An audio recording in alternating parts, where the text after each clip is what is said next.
శ్రీ మహాగణాధిపతయే నమః. అపార కరుణా సింధుం జ్ఞానదం శాంతరూపిణం శ్రీ చంద్రశేఖర గురుం ప్రణమామి ముదాన్వహం. దేవుని స్వరము ద్వితీయ భాగము ప్రవచించిన వారు శ్రీ కాంచి కామకోటి పరమాచార్యులు. వేదముల యొక్క 6 అవయవములు. హిందూ మతానికి మూల గ్రంథాలలో వేదముల తర్వాత ముఖ్యమైనవి 6 వేదాంగములు. వేద పురుషుడు నోరు, ముక్కు, కన్ను, చెవి, చేయి, పాదము అను 6 అవయవములను కలిగి ఉన్నాడు. వీటికే షడంగములని పేరు.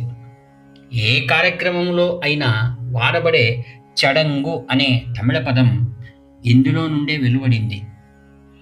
వేదము 6 అంగం అయినన్ అని షడంగములను ఒక వాక్యంలో తమిళ తేవారం పేర్కొంది. పూర్వం గుడి గోడల రాళ్లపై నైతిక, ధార్మిక శాసనాలన్నీ చెక్కబడేవి. అంటే గుడి ప్రాచీన మధ్యయుగాలలో సబ్ రిజిస్ట్రార్ ఆఫీసు వంటిది. అది ధర్మకార్యాలన్నింటినీ నమోదు చేసేది. తిరువాంకూరు సంస్థానంలో తిరుమంతిర ఓలై అనే అధికారి ఉండేవాడు. అతడు ఈనాటి వ్యక్తిగత కార్యదర్శి వంటివాడు. రాజు యొక్క ఆదేశాలను వ్రాయటం, రాజు యొక్క సందేశాన్ని అందుకోతగిన ప్రజలకు చేర్చటం అతని బాధ్యత. ఆ రోజుల్లో వ్యక్తులు ఎవరైనా ఆచరించే దాన ధర్మాల గురించి రాజుకు తెలపబడాలి.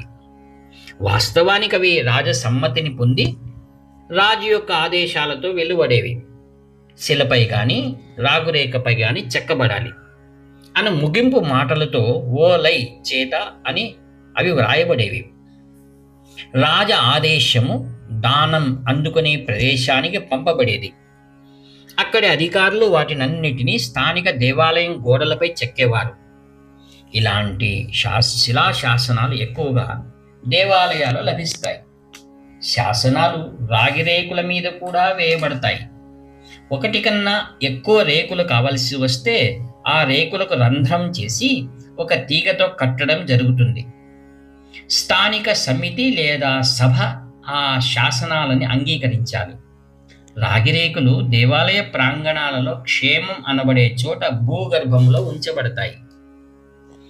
భూమి ఉండటం లేదా దాని గతి దేవునికి అప్పగించబడుతుంది.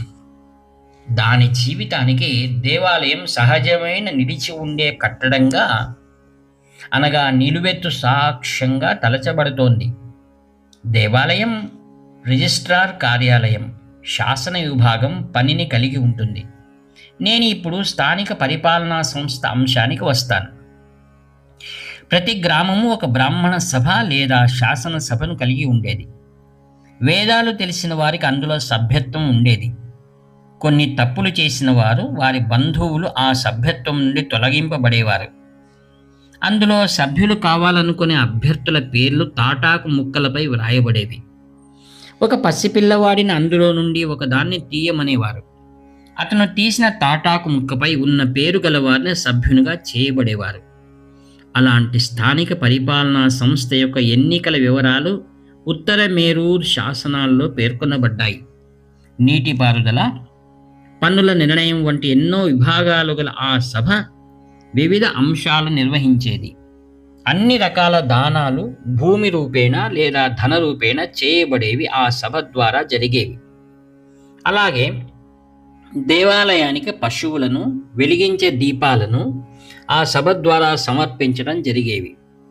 ఆ సభ సభ్యులు దీన్నంతటినీ తమ అంగీకారాన్ని రాసి ఇవ్వాలి.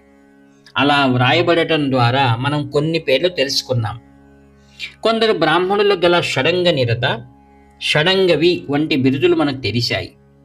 రెండవ దానిలో షడంగవిద్లకు బదులు షడంగవి ఉంది. చివరి అక్షరం లుప్తమైంది. షడంగవిద్ అంటే వేదాంగములు 6 తెలిసినవాడు. ఈ ప్రాచీన శాసనాల ద్వారా చిన్న చిన్న గ్రామాలలో కూడా షడంగములలో నిష్ణాతులైన బ్రాహ్మణులు ఎందరో ఉండేవారని మనకు తెలుస్తోంది. అందుకే తమిళనాడులో వైదిక అనుష్ఠానములు చడంగులుగా పిలువబడుతున్నాయి. సుందరమూర్తి స్వామికి వివాహంలో తన కన్యను ఇచ్చిన బ్రాహ్మణుడు చడంగవి శివాచారిగా చెప్పబడినాడు. శిక్ష అనగా స్వరశాస్త్రం, వ్యాకరణం, నిరుక్తము అనగా నిఘంటువు, కల్పము అనగా మంత్రముల యొక్క వినియోగములు చెప్పునది, వైదిక కర్మను అనుష్ఠించే రీతిని తెలుపునది. ఛందస్సు, జ్యోతిషము అను 6 అంగములు. బ్రాహ్మణుడు వీటినన్నింటినీ నేర్చుకోవాలి. అనగా బ్రాహ్మణుడు ఎందుకు అని కారణం అడగకుండా వేదాలలో నిష్ణాతుడు అవ్వాలి. మొదటగా అతడు వేదములను ఉచ్చరించటంలోనూ వేదాంగములలోనూ నిపుణుడు అవ్వాలి. అవి అతడు వాటి అర్థంలో ఉన్న రహస్యాలను అందుకునేందుకు సహాయపడతాయి.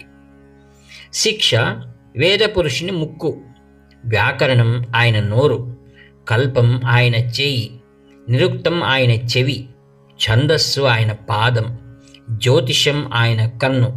ఆ అంగములను విడివిడిగా మనం చర్చించితే ప్రతి శాస్త్రము శరీరంలోని ఒక అవయవంగా గుర్తించబడడం ఎందుకో స్పష్టమవుతుంది. ఇప్పుడు శిక్ష అనే విషయాన్ని చర్చిస్తాం. వేద పురుషుని నాసిక. వేదాలకు గల 6 అంగాలలో ప్రధానమైనది శిక్ష. వేద పురుషునికి ముక్కు వంటిది. వాసనని చూడటం ఒక్కటే ముక్కు కర్తవ్యం. నిజానికి అది చాలా స్వల్పమైన పని. అంతకంటే ముఖ్యమైన గాలి పీల్చటం ఈ అంగం ద్వారానే కొనసాగుతుంది. ముక్కురు ఊపిరి పీల్చడానికి, ప్రాణాన్ని నిలుపుకోవటానికి ఉపయోగపడ్డట్టే శిక్ష కూడా వేద మంత్రాలకు ఊపిరి వంటిది. వేద మంత్రాల ఆయువు పట్టు ఏది? వేదమంత్రంలోని ప్రతి అక్షరాన్ని శుద్ధంగా కాల పరిణామం ప్రకారం ఉచ్చరించాలి. దీనినే అక్షర శుద్ధి అంటారు. కాల పరిమాణమే కాక ఏ స్థాయిలో పలకాలో కూడా నిర్దేశించబడి ఉంది. హెచ్చు, తగ్గు, సమము. వీటిని ఉదాత్తం, అనుదాత్తం, స్వరితం అంటారు. ఇవన్నీ సరైన ప్రమాణాలలో ఉన్నప్పుడే ధ్వని స్వరశుద్ధమై స్వచ్ఛంగా ఉంటుంది. అందువల్ల మంత్రాలు సత్ఫలితాలనివ్వాలంటే అక్షర శుద్ధి, స్వరశుద్ధి పరిపూర్ణంగా ఉండాలి. మంత్రాల ఉచ్చారణకి ఎంతో ప్రాముఖ్యం ఉంది. ఈ ఉచ్చారణకి, స్వరానికి, స్థాయికి సంబంధించిన నియమాలు వాటి అర్థాల కంటే ముఖ్యం. అర్థం తెలియకపోయినా మంత్రాన్ని సరిగ్గా ఉచ్చరిస్తే సత్ఫలితాలు సిద్ధిస్తాయి. మంత్రాలైనా స్వరాలైనా వేదాల ఆయువు పట్టు శబ్దమే అన్నమాట. తేలుకాటిని నయం చేసే మంత్రాన్ని తీసుకుందాం. దాని అర్థం వెల్లడి చేయరాదు. అందులోని పదాలకెంతో పటుత్వం ఉంది. వేరువేరు శబ్దాలకు వేరువేరు ఫలితాలు ఉన్నాయి. శ్రాద్ధ మంత్రాలను సంస్కృతంలోనే ఎందుకు ఉచ్చరించాలి? ప్రశ్న. ఇంగ్లీష్లోనో తమిళంలోనో ఉచ్చరిస్తే శబ్దమే మారిపోతుంది. దానితో వాటి పటుత్వమంతా మాయమవుతుంది. మంత్రాలను పఠించే వారి పళ్ళు కొన్ని ఊడితే వారు శబ్దాలను సరిగ్గా పలకలేరు. మంత్ర పఠనము, దానితో పాటు దాని ఫలితము పోతాయి లేదా తరిగిపోతాయి. ఉచ్చారణ, దాని స్వచ్ఛత వేదాలకు ఎంతో ముఖ్యం. ఈ స్వచ్ఛత నిలుపుకోవటానికి ఏం చెయ్యాలి? ప్రశ్న. స్వరశాస్త్ర నియమాలను శిక్ష పేర్కొంటుంది. శిక్షకు ప్రయోజనం వేద అక్షరాల పరిమితులు నిర్ణయించటం. పదాల ఉచ్చారణ నియంత్రించేది స్వరశాస్త్రం. ఇతర భాషలన్నిటికంటే వేద భాషకి ఈశ్వర శాస్త్రం ప్రధానం. దీనికి కారణం స్వరభేదంతో వేద భాషలో ఫలితాలే మారిపోవటం. అందువల్ల వేదాల స్వరశాస్త్రమైన శిక్ష వేద పురుషుని 6 అంగాలలోనూ అతి ప్రధానమైనదిగా భావింపబడుతుంది. వేదాలకు శిరోభూషణమైన ఉపనిషత్తులలో శిక్ష ప్రస్తావన ఉంది. తైత్తరీయ ఉపనిషత్తు శిక్షావల్లి అన్న అధ్యాయంతో ప్రారంభమవుతుంది. ఇక్కడ ఇతర చోట్ల శిక్షని శిక్షగా పేర్కొనటము కద్దు. తన భాష్యంలో ఆదిశంకరులు దైర్ఘ్యం, ఛాందసం అంటారు. అంటే దీర్ఘమవటం వేద భాషలో హ్రస్వ ఈ దీర్ఘ ఈగా మారుతుంది. ఛందస్సుకి అనుగుణంగా వేద భాషని సంస్కృతం అని కాక ఛందస్ అంటారు. యోగము మరియు మాట. హార్మోనియం, వేణువు వంటి వాద్యాలలో కొన్ని లెక్కల ప్రకారం గాలిని రంధ్రాల ద్వారా బయటికి వదులుతారు. వాటి వల్ల వివిధ స్వరాలు పలుకుతాయి. మానవుని గొంతుక కూడా అటువంటి ఏర్పాటే ఒకటి ఉంది. కేవలం గొంతుక మాత్రమే కాదు, నాభికి దిగువనున్న మూలాధారం నుండి గాలిని అనేక విధాల పైకి పంపటంలో వాక్కు, నాదము ఫలిస్తాయి. అది మానవునికి భగవంతుడు ఉద్దేశించిన వాద్యం. మానవ కల్పితములైన వాద్యాల కంటే, అంటే వేణువు, హార్మోనియం వంటి వాటికంటే ఎంతో గొప్పది. ఈ వాద్యాలు కొన్ని రకాల ధ్వనులనే పలుకగలవు. ఆ, క, చ, గ వంటి అక్షరాల ధ్వనులను పలుకలేవు. మానవుని గొంతుకే ఈ ధ్వనులను పలుకగలదు. పక్షులు, జంతువులు కొన్ని పదాలను పలుకగలిగినా వేల వేల ధ్వనులను పలికించగల మనిషికి సాటి రావు. సృష్టిలో మానవునికి ఒక్కనికే ఆ శబ్దాలను పలికించే సామర్థ్యం ఉండటం వల్ల మానవుని ప్రాముఖ్యం స్పష్టమవుతూనే ఉంది. అంతటి గొప్ప సంపదను అనవసర ప్రసంగాలతో వృథా చేయటం శోచనీయం. ఈ సామర్థ్యాన్ని దేవతలను మనకు అనుకూలం చేసుకునేందుకు, లోక కళ్యాణానికి, మన ఉన్నతికి ఉపయోగించుకోవాలి.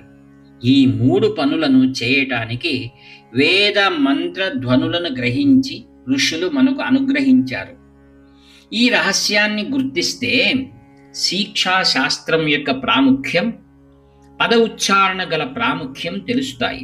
గాలి నాభి క్రింద ప్రారంభించి ఎన్నో స్థానాలను స్పృశించి మెలికలు తిరిగి నోటి ద్వారా బయటకు ఎట్లా వెళ్ళాలో అతి సూక్ష్మంగా శిక్ష అనే దాంట్లో వివరింపబడింది.